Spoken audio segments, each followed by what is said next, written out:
children, but first I'm going to start you guys off with a story with my friend. Her name is Brittany. And in elementary school, you know, your favorite time of the day is leaving, going home. You get to see mom, dad, brother, siblings, whoever. And they usually have two lanes. They have the walkers and the carpool. And you know, carpool used to have, you had your names on the list. They'd call you up if your mom and dad came, and you'd hop in the car. Well, my mom was a stay-at-home mom, so I had the luxury of actually my mom coming and picking me up. I didn't have to walk home in the hot sun. But my friend Brittany, she wasn't able to. Her mom was a single mom. She had no way of getting to and from school without walking. So one day, Brittany was actually walking home, and a car actually pulled up to her. And when she was walking home, she just kind of ignored it. You don't really think about it when you're a 6-year-old kid. You just continue your journey. So as she's walking, the car pulls up, and the man's saying he lost his dog. I know, the most common thing in the book. He lost his dog, he's looking for it.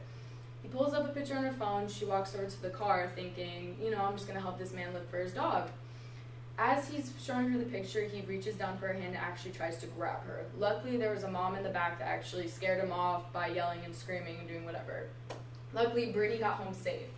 But one of these things about these free-range children is their parents actually decide not to be with their kids. It's not a luxury. Like, her mom, she had to provide for her family. She couldn't be there. But free-range kids, they do what they want, when they want, how they want it.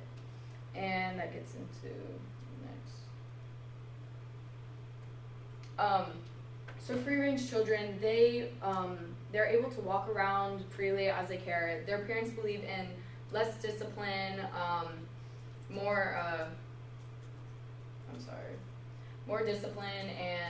less discipline, ways to be able to, less supervision, and then they also just discreetly their kids do what they want, basically. And there's a lot of kids that need a lot of structure in their life, and when that happens, kids tend to get out of range with what they want and when they want it. So this picture, I pulled it up because if you saw two little kids sitting on the subway by yourself, it would kind of startle you in a way. You'd be like, why are these kids just sitting on by themselves without any parental instruction? And when they do that, there's been a increase of U.S.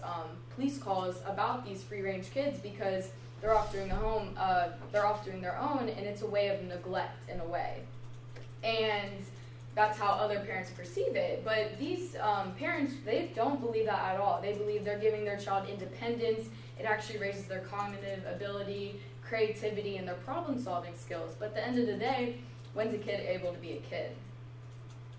My parents were actually helicopter parents, which a lot of people don't know the term. It means they kind of hover over you. So I had a beautiful tracking device put on my phone when I turned into middle school. And I actually am very thankful for this because at the end of the day, they stopped texting me where I was, what I was doing, because they could just physically look on my phone and see exactly where I was, who I was with, who was around me. And it solved a lot of issues in our family just having this app, because if I didn't answer a phone call, she thinks I'm gone.